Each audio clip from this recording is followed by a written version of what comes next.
ఓం గంగణపతే నమ ఐం సరస్వత్యే నమ శివాయ గురువే నమ శ్రీమాత్రే నమో నమ. ఓం నమో భగవతే మేధా దక్షిణామూర్తే మహ్యం మేధాం ప్రజ్ఞం ప్రయచ్చస్వ. క్లీం కృష్ణాయ గోవిందాయ గోపీ జనవల్లభాయ శ్రీకృష్ణ పరబ్రహ్మణే పరంజ్యోతిషే నమో నమ. రామ్ దత్తాత్రేయాయ నమ. జయ గురు దత్తాత్రేయాయ నమో నమ. క్రీ మహాకాళికాయ నమో నమ. శ్రీరామ జయ రామ జయ జయ రామ రామాయ నమో నమ. జగన్మాతే నమో నమ. శ్రీమాత్రే నమో నమ. యూట్యూబ్ ప్రేక్షకులందరికీ కూడా నమస్కారం అండి.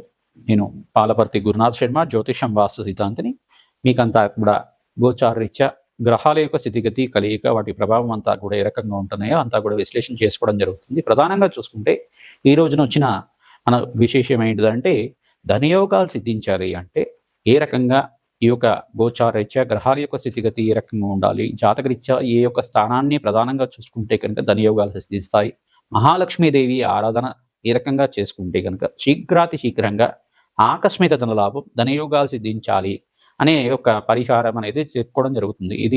ఇదంతా కూడా చూసుకుంటే పూర్వ జన్మంలో మనం చేసుకున్న కర్మ సిద్ధాంతాన్ని బట్టి ఈ జన్మలో అంతా కూడా ధనయోగాలు సిద్ధించడం అనేది జరుగుతూ ఉంటుందన్నమాట.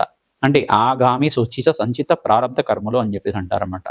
అంటే ఈ కర్మలన్నీ కూడా ఏంటిదంటే కర్మ సిద్ధాంతాన్ని అనుసరించి ఉంటాయి. ప్రధానంగా ఈ యొక్క ప్రతి ఒక్క జీవుడు కూడా ప్రధానంగా చూసుకుంటే పూర్వ జన్మలో చేసుకున్న పుణ్యాన్ని మరియు పూర్వ జన్మలో చేసుకున్న పాపాన్ని మరియు ఆ కర్మశేషాన్ని అనుభవించడానికి ప్రస్తుత జన్మలో అంతా కూడా ఈ యొక్క శరీరాన్ని అంతా కూడా పొంది ఆ యొక్క జీవన విధానం అంతా కూడా గడుపుతుంటూ సుఖ దుఃఖాలంతా కూడా అనుభవించుకుంటూ ధనాదాయాన్నితో పాటుగా జీవన విధానం అంతా కూడా ఈ యొక్క కాలచక్రంలో ఏ రకంగా అంతా కూడా వాళ్ళ నడవడిక అనేది ఉంటుందో ఆ రకంగా ప్రధానంగా కర్మ సిద్ధాన్ని అనుసరించి ఉంటుందన్నమాట. ప్రతినిత్యం కూడా ఈ యొక్క కర్మ సిద్ధాంతాన్ని అనుసరించే మానవ జీవిత విధానం ఉంటుంది. మరియు నవగ్రహాల యొక్క కేంద్రంగా, నవగ్రహాల యొక్క ఆధీనంలో అంతా కూడా మానవ జీవితం ఉంటుంది. ప్రధానంగా చూసుకుంటే ఈ యొక్క లగ్న చక్రవశాత్తు కానీ రాశి తెలిసి ఉంటే రాశి ప్రశాత్ కానీ మీ జాతకరీత్యా జన్మ లగ్నాన్ని చూసుకోండి, లేదంటే రాశి తెలిసి ఉంటే కనుక రాశిని చూసుకోండి. ప్రధానంగా లగ్నవశాత్తు చూసుకుంటే ప్రధానంగా మేష లగ్న జాతకులకి ఈ లగ్నాన్ని నుంచి ఈ స్థానాలు ధనయోగాలు ఇస్తాయి.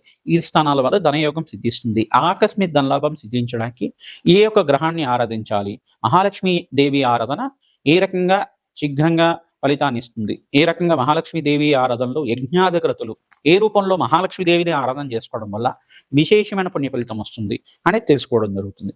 ప్రధానంగా చూసుకుంటే ఇక్కడ ధనాదాయానికి కారణం అంతా కూడా ద్వితీయ స్థానము, పంచమ స్థానము, దశమ స్థానము, అష్టమ స్థానం కేంద్రంగా చెప్తారు. ఏకాదశ స్థానం కూడా విపరీత రాజయోగాన్ని ఇచ్చే గ్రహంగా చెప్పడం జరుగుతుంది, అంటే స్థానంగా చెప్పడం జరుగుతుంది. ఈ యొక్క లగ్నవశాత్తు చూసుకుంటే ద్వితీయ స్థానము, పంచమ స్థానము, అష్టమ స్థానము మరియు దశమ స్థానము, ఏకాదశ స్థానాలు, ఈ స్థానాలన్నీ కూడా ధనయోగ స్థానాలు అంటారు. ప్రధానంగా ఈ యొక్క ధనయోగ స్థానాల్లో ఏ యొక్క పాపగ్రహం కనుక ఉండి ఈ యొక్క లగ్నవశాత్తు పాపగ్రహం పాపస్థానంలో కనుక ఈ స్థానంలో కనుక ఉండుంటే కనుక మీకు ఈ యొక్క విపరీతంగా మిశ్రమమైన ఫలితాలు రావడానికి ఆస్కారం ఉంటుంది. కొంతమందికి ఏంటంటే విపరీతంగా ధనం వస్తుంది, అట్లాగే విపరీతంగా అంతా కూడా ఖర్చులు కూడా విపరీతంగా పెరుగుతూ ఉంటాయి, మరియు విపరీతంగా అప్పులు చేయడం జరుగుతుంది. ఈ యొక్క రుణ బాధలు అనేవి ఉంటాయి అన్నమాట. ప్రతి ఒక్క మనిషికి కూడా రుణ బాధలు ఉంటాయి. అంటే దైవ రుణము, ఋషి రుణం, భాతృ రుణం, మాతృ రుణం, పితృ రుణం అనేది ప్రధానంగా ఉంటాయి. పితృ రుణం అనేది శ్రేష్టంగా చెప్పడం జరుగుతుంది. అంటే పూర్వజన్మ కర్మ సిద్ధాంతం ప్రకారంగా నవమ స్థానాన్ని అంతా కూడా పితృస్థానం అని చెప్పేసి అంటారు, పూర్వ పుణ్యస్థానం అంటారు. పితృ రుణాలు తీరకపోతే గనక అంటే వీళ్ళకంతా కూడా దీర్ఘకాలిక అనారోగ్య సూచన అనేది రావడం కానీ, ధనం ఎంత సంపాదించినా స్థిరాస్తి ఎంత ఉన్నా కానీ మనశ్శాంతి లోపం ఉండడం కానీ, ధనాదాయం ఉన్నప్పటికి కూడా ధనం వస్తుంది మనశ్శాంతి లోపంగా ఉండడం కానీ ఏది ఉన్నప్పటికి కూడా, ధనం ఉన్నప్పటికి కూడా, స్థిరాస్తి ఉన్నప్పటికి కూడా, ఆదాయం ఉన్నప్పటికి కూడా, మంచి ఫైనాన్షియల్ స్టేటస్ ఉన్నప్పటికి కూడా మనశ్శాంతి లోపం అనేది కనబడుతూ ఉంటుంది. దీనికి కారణం ఏమేమి ఉంటుంది? గ్రహాన్ని అంతా కూడా చూసుకుంటే కనుక జన్మజాతకంలో ప్రధానంగా జన్మజాతకమే ప్రధానమైన కారణంగా చెప్పడం జరుగుతుంది. జన్మజాతక వశాత్తు మీకంతా కూడా చూసుకుంటే ఈ యొక్క మేషాది ద్వాదశ రాశుల వాళ్ళకి మహాలక్ష్మీదేవి ఆరాధన, మరియు ఇక్కడ చూసుకుంటే కమలాత్మిక రూపంలో అంతా కూడా పూజ చేసుకోవడం వల్ల, భువనేశ్వరి దేవి ఆరాధన చేయడం వల్ల, రాధశ్యామలాదేవి యజ్ఞాది కర్తలు చేసుకోవడం వల్ల విపరీత ధనయోగం సిద్ధించడానికి, రాజయోగం భోగభాగ్యం అనే సుఖదైవతం జీవించడానికి ఆస్కారం ఉంటుంది. జన్మజాతకంలో ఈ యొక్క గ్రహస్థితి అంతా కూడా ఈ రకంగా ఉంటుంది, గోచారరీత్యా గ్రహస్థితి ఈ రకంగా మీకు అంతా కూడా ఉంటుంది అనేది తెలుసుకోవడం జరుగుతుంది. ప్రధానంగా చూసుకుంటే ప్రస్తుత గ్రహస్థితి అంతా కూడా చూసుకుంటే శని భగవానుడు మీనరాశిలో సంచారించడం, ఇక్కడ బుధ భగవానుడు అంతా కూడా ఇక్కడ ప్రధానంగా రవి బుధ కలియుగతో పాటు అంగారక కలియుగతో పాటు తులరాశిలో ప్రవేశం చేయడం, శుక్రుడంతా కూడా కన్యారాశిలో నీచ స్థానంలో సంచారం చేయడం జరుగుతుంది. ఇక్కడ ప్రధానంగా చూసుకుంటే ఈ యొక్క గ్రహస్థితి రకంగా ఆరాధన చేసుకోవాలి. మరియు విశేషంగా మహాలక్ష్మీదేవి ఆరాధన దీపావళి రోజున ఈ రకంగా చేసుకోవాలి.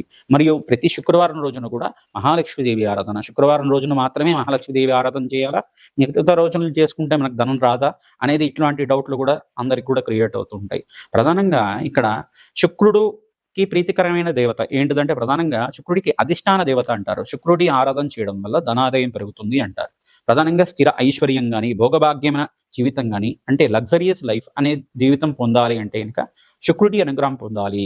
తద్వారా కలత్రకారకుడు అంటే అంటే వివాహానికి యోగకరంగా ఉండాలి అంటే కనుక శుక్రుడు యోగకరంగా ఉండాలి, బృహస్పతి యోగకరంగా ఉండాలి. స్త్రీ జాతకాలను చూసుకుంటే చంద్రుడు అంగారకుడు యోగకరంగా ఉండాలి. ఇక్కడ సప్తమాధిపతి యోగకరంగా ఉండాలి. అష్టమంలో పాపగ్రహాలు ఉండకూడదు. ఆయు ప్రమాణం ఎక్కువగా ఉండాలి. దీర్ఘాయుష యోగం ఉండాలి. మాంగళ్య దోషం ఉండకూడదు. ఇటువంటి దోషాలు అనేది ప్రామాణికంగా చెప్పడం జరుగుతుంది. ఇవన్నీ కూడా చూసుకొనేసి జాతకరీత్యా ఏం పరిహారం ఆచరించుకోవాలంటే జన్మ జాతకానికి పరిహారాలు చేసుకోవాలి.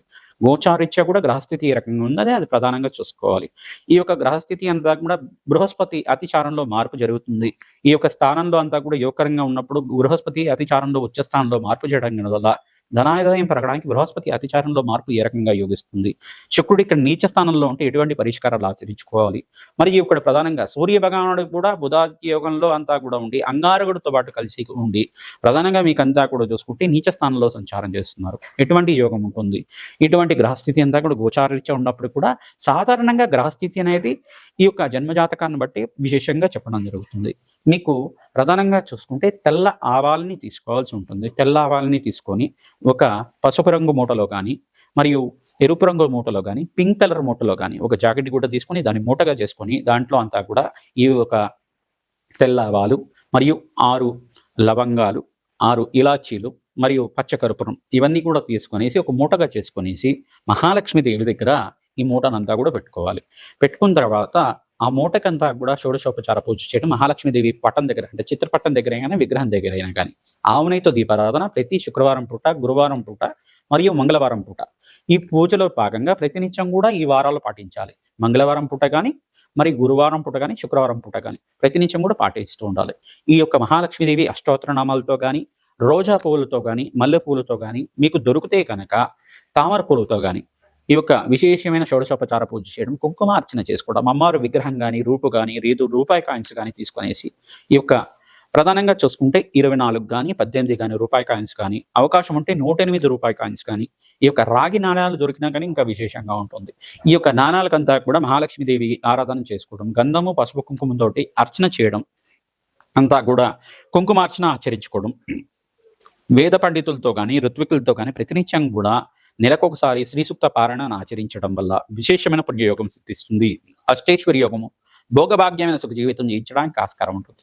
ఈ యొక్క స్థానాల్లో అంతా కూడా జాతకరీత్యా జన్మలగ్న వశాత్ కానీ గోచారీత్యా కానీ రాశి ప్రకారంగా మీ యొక్క స్థానాన్ని బట్టి ఈ యొక్క ప్రభావం మారుతూ ఉంటుంది. ఎటువంటి పరిష్కారం ఆచరించుకోవడం వల్ల శీఘ్రంగా ధనయోగం సిద్ధిస్తుంది. ఈ యొక్క తెల్ల ఆవాలతోటి ఈ యొక్క పరిష్కారాన్ని ఆచరించుకోవడం, మరి ప్రతి నెల కూడా ఈ ఆరాధన చేసిన తర్వాత ఒక అమావాస్య రోజున కానీ మరి లేకపోతే చతుర్దశి రోజునైనా కానీ ఇది ఒక జలంలో అంటే సరస్సులో కానీ నదిలో కానీ ఎక్కడైనా ఒక చిన్న మొక్క దగ్గరైనా కానీ ఒక చిన్న బకెట్లో నీళ్లు తీసుకొని దాన్ని అంతా కూడా వేసేసి ఆ యొక్క మొలకలు వచ్చిన తర్వాత తెల్లవాళ్ళనంతా కూడా ఏదైనా మొక్కలో అంతా కూడా వేయడం అనేది చేస్తూ ఉంటే కనుక మీకు అంతా కూడా ధనాదాయం పెరగడానికి ఆస్కారం ఉంటుంది. రావి చెట్టు మొదట్లో కానీ దాన్ని అంతా కూడా నానబెట్టినవన్నీ కూడా తీసుకెళ్లేసి ఆ యొక్క మొలకలు వచ్చిన తర్వాత దానికి అంతా కూడా తీసుకెళ్ళేసి రావి చెట్టు మొదట్లో కూడా వేయడం వల్ల అక్కడ రావి చెట్టు మొదట్లో కూడా మీరు దీపారాధన చేయడం, ఆవునితో దీపారాధన కానీ నువ్వులతో కానీ దీపారాధన చేయడం వల్ల అఖండ పుణ్యయోగం ఇస్తుంది.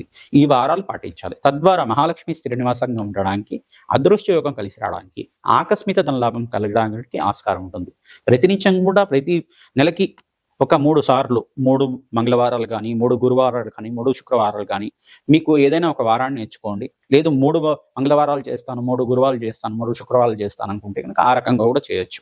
షోడశోపచార పూజ తర్వాత గుగ్గిలం అనేది ధూపాన్ని వేస్తూ ఉండాలి ప్రతినిత్యం కూడా. ఇంటికి గుగ్గిలం ధూపం అంతా కూడా సాంబ్రాణి ధూపాన్ని వేస్తూ ఉంటే గనక నకారాత్మక శక్తి నివారణ జరుగుతుంది, అదృష్ట యోగం కలిసి వస్తుంది, ఆకస్మిక ధన లాభాలు సిద్ధించడానికి ఆస్కారం ఉంటుంది. ప్రతినిత్యం కూడా ఈ పరిష్కారాన్ని ఆచరించండి. గోమాత సేవను విశేషంగా ఆచరించాలి. ఎవరైతే గోమాత సేవ విశేషంగా ఆరాధన చేస్తూ ఉంటారో ప్రతినిత్యం కూడా అష్టమి, నవమి, ఏకాదశి, పౌర్ణమి లేదు అమావాస్య తిథుల్లో కూడా ఈ యొక్క మంగళవారం, గురువారం, శుక్రవారం తిథుల్లో కూడా ఈ యొక్క వారాల్లో కూడా కంపల్సరీగా మీరు చేయాల్సింది ఏంటంటే గోమాత సేవ విశేషంగా చేస్తూ ఉండాలి. గోమాత సేవ, గోసేవ ఎవరైతే చేస్తుంటారో స్థిర లక్ష్మి స్థిరంగా ఉంటుంది, ఆదాయం పెరుగుతుంది, ఖర్చులు తగ్గుతాయి, ప్రధానంగా అప్పుల బాధలు, రుణ బాధల నుంచి విముక్తి కలుగుతుంది, ఆకస్మిక ధనలాభం సిద్ధిస్తుంది, అదృష్టయోగం కలిసి వస్తుంది. మీకంతా కూడా ధనాదాయం పెరగడానికి ఓం శ్రీం కమలాత్మికాయై నమః అనే నామాన్ని ప్రతినిత్యం కూడా జపాన్ని ఆచరించుకోవడం, ఓం శ్రీం కమలాత్మికాయ ధనం ధనం కురుకురు నమః అనే నామాన్ని కూడా ఆచరించుకోవడం వల్ల అదృష్ట యోగం కలిసి వస్తుంది, ఆకస్మిక ధనలాభం సిద్ధించడానికి ఆస్కారం ఉంటుంది. ఓం నమో భగవతి మహాలక్ష్మీదేవ్యై నమః అనే నామాన్ని కూడా విశేషంగా ఆరాధన చేయడం వల్ల, కమలాత్మిక రూపంలో ఉండి మహాలక్ష్మీదేవి ఆరాధన చేయడం వల్ల విశేషమైన ధనయోగం సిద్ధిస్తుంది. దీపావళి రోజున మీరు విశేషంగా దీపాలతో అలంకరణ చేయడం, విశేషంగా అమ్మవారికి అంతా కూడా ఈ యొక్క అమ్మవారి ప్రీతికరమైన నివేదన ఏంటంటే గూడాన్న ప్రీతమానసాయ నమః, ఆవు పాలతో చేసిన బెల్లం పరమాన్నాన్ని లేదు క్షీరాన్నాన్ని అంతా కూడా అమ్మవారికి నివేదన చేయడం. మీ ఇంట్లో వాళ్ళంతా కూడా, ఇంట్లో సభ్యులు కానీ మీ మిత్రులు కానీ అందరూ కూడా ప్రసాదాన్ని స్వీకరించడం వల్ల అదృష్టయోగం కలిసి వస్తుంది, ఆకస్మిక లాభం సిద్ధించడానికి ఆస్కారం ఉంటుంది. ప్రతినిత్యం కూడా మహాలక్ష్మీదేవి ఆరాధన రోజా పూలతోటి మరియు ఇక్కడ తామర పూలతోటి విశేషంగా ఆరాధన చేయడం వల్ల అదృష్టయోగం కలిసి వస్తుంది. శ్రీ సూక్త పారాయణ వేద పండితులతో ఆరాధన చేసుకోవాలి. లక్ష్మీ కుబేర శాంతి హోమాది కార్యక్రమాలు, రాజశ్యామల యజ్ఞాధికృతులు ఆచరించుకోవడం, కమలాత్మికాదేవి మూలమంత్రంతో యజ్ఞాధికృతులు ఆచరించుకోవడం వల్ల అనంతమైన ధనయోగం సిద్ధించడానికి, కుబేర ఆరాధన చేసుకోవడం వల్ల, కుబేరుడి యొక్క చరిత్రనంతా కూడా పారాయణం చేసుకోవడం వల్ల అదృష్ట యోగం సిద్ధిస్తుంది. క్షీరసాగర మదనంలో అంతా కూడా మహాలక్ష్మీదేవి ఆవిర్భావం ఏ రకంగా జరిగింది, ఆ క్షీరసాగర ఘట్టాన్నంతా కూడా ఈ యొక్క మహాలక్ష్మీదేవి ఆరాధన ఏ రకంగా జరిగింది, మహాలక్ష్మీదేవి ఆవిర్భావం ఏ రకంగా జరిగింది, లక్ష్మీనారాయణ కళ్యాణం అంతా కూడా ఏ రకంగా జరిగింది, ఈ యొక్క ఘట్టాన్నంతా కూడా ప్రవచనంలాగా ప్రతినిత్యం కూడా వింటూ ఉండడం వల్ల, ఈ యొక్క మహాలక్ష్మి కవచాన్ని కానీ మహాలక్ష్మి సహస్రనామాలు కానీ ప్రతినిత్యం కూడా వినడం వల్ల, కుంకుమార్చన విధానంగా చేసుకోవడం, పసుపు కుంకుమతోటి అర్చన చేయడం వల్ల విశేషమైన యోగం సిద్ధిస్తుంది. ప్రధానంగా మీ ఇంట్లో ఉండే నరఘోష ప్రధానంగా ఉంటుంది. ధనాదాయం తగ్గడానికి కానీ, మీకు ఉండే అప్పుల బాధలు పెరగడానికి కానీ ఇంటికి ఉండే నరఘోష ప్రధానంగా ఉంటుంది. నరఘోష నరజేష్ నుంచి బయటపడడానికి కూష్మాండ దీపాన్ని ప్రతినిత్యం కూడా మహాలక్ష్మీదేవి ఆరాధనలో భాగంగా ఇంట్లో కానీ మీ యొక్క ఇంటి దగ్గర మీరు ఉండే మీ ఇంట్లో దేవుడి గది దగ్గర కూష్మాండ దీపాన్ని వెలిగించడం కానీ, లేదు రావి చెట్టు దగ్గర కూష్మాండ దీపాన్ని వెలిగించడం కానీ, దేవాలయంలో అమ్మవారి దేవాలయంలో, దుర్గాదేవి దేవాలయంలో కానీ, మహాలక్ష్మి దేవాలయంలో కానీ, కాలభైరవ స్వామి దేవాలయంలో కానీ విశేషంగా మీరు పౌర్ణమి, అమావాస్య, అష్టమి, నవమి తిథుల్లో కూడా, ఈ యొక్క ఏకాదశి తిథుల్లో కూడా ప్రదోష కాలంలో విశేషంగా కూష్మాండ దీపాన్ని వెలిగించడం వల్ల ఆకస్మిక లాభం, ధనయోగం సిద్ధించడానికి ఆస్కారం ఉంటుంది. ప్రతినిత్యం కూడా ఓం శ్రీమాత్రే నమః, శ్రీమాత్రే నమః, శ్రీమాత్రే నమః ఈ నామాన్ని ప్రతినిత్యం కూడా జపాన్ని ఆచరించాలి. తద్వారా రాజయోగం సిద్ధిస్తుంది. మేషాది ద్వాదశ రాశులకి, ప్రధానంగా మేషాది ద్వాదశ రాశుల వాళ్ళకి అదృష్టయోగం కలిసి రావాలి, ధనాదాయం పెరగడానికి ఎటువంటి పరిష్కారం ఆచరించుకోవాలో తెలుసుకుందాం. వృశ్చిక రాశి జాతకులకి ప్రధానంగా చూసుకుంటే మీరంతా కూడా అక్టోబర్ నెల మాస ఫలితాల్లో భాగంగా ఎటువంటి పరిష్కారాలు ఆచరించుకుంటే కనుక ధనాదాయం పెరగడానికి ఆస్కారం ఉంటుందో తెలుసుకుందాం. వృశ్చిక రాశి జాతకుల్లో ప్రధానంగా చూసుకుంటే అంగారకుడు తులారాశిలో ప్రవేశం చేశారు మరియు బుధ ఆదిత్య యోగంలో ఉన్నారు. ప్రధానంగా ఇక్కడ చూసుకుంటే రాశ్యాధిపతి అంతా కూడా తులారాశిలో ఉండడం, బుధ ఆదిత్య యోగంలో ఉండడం, మరియు ఇక్కడ ప్రధానంగా చూసుకుంటే రవి మంగళ యోగంలో ఉండడం, సూర్య భగవానుడు అంతా కూడా నీచ స్థానంలో సంచారం చేయడం, బృహస్పతి ఉచ్చ స్థానంలో సంచారం చేయడం, అఖండమైన లాభాలు గణించడానికి బృహస్పతి అతిచారం వల్ల మీకు ధన ఆదాయం పెరగడానికి ఆస్కారం ఉంటుంది. మీకు అదృష్టం కలిసి రావాలి, వ్యాపారంలో లాభాలు గణించడానికి చెప్పేసి అంటే కనుక ఈ యొక్క అష్టలక్ష్మి కవచాన్ని నిత్యం పారాయణం చేసుకోవడం, మహాలక్ష్మీదేవికి ప్రీతికరంగా తామర పూలతోటి, తేనెతోటి మరియు ఇలాచులు, యాలకులతోటి యజ్ఞాధికృతులు ఆచరించుకోవడం, సుగంధరమైన ద్రవ్యాలు ప్రధానంగా చూసుకుంటే ఈ యొక్క సువాసిని అర్చన విధానం నిత్యం చేసుకుంటూ ఉండడం వల్ల ఆకస్మికంగా ధనాదాయం పెరగడానికి ఆస్కారం ఉంటుంది. మాసాంతంలో ప్రధానంగా మాసాంతంలో మీకంతా కూడా ధనాదాయం పెరగడానికి ఆస్కారం ఉంటుంది. 24 తర్వాత మీకంతా కూడా విపరీత రాజయోగం సిద్ధించడానికి ఆస్కారం ఉంటుంది. ప్రతినిత్యం కూడా మహాలక్ష్మి దేవి కవచాన్ని పారాయణం చేసుకోవడం వల్ల అదృష్టం కలిసి వస్తుంది. వ్యాపారంలో మార్పులు కలగడానికి ఆస్కారం ఉంటుంది. ఉద్యోగ రీత్యా కూడా ప్రమోషన్స్ రావడానికి ఆస్కారం ఉంటుంది. నవగ్రహాలకి హోమాది కార్యక్రమాలు ఆచరించుకోవాలి.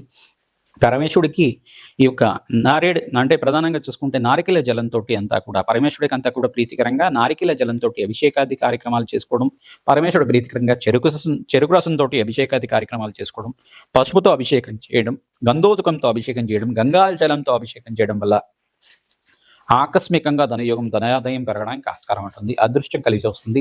అక్టోబర్ నెల మాసాంతంలో మీకంతా కూడా ధనాదాయం పెరుగుతుంది.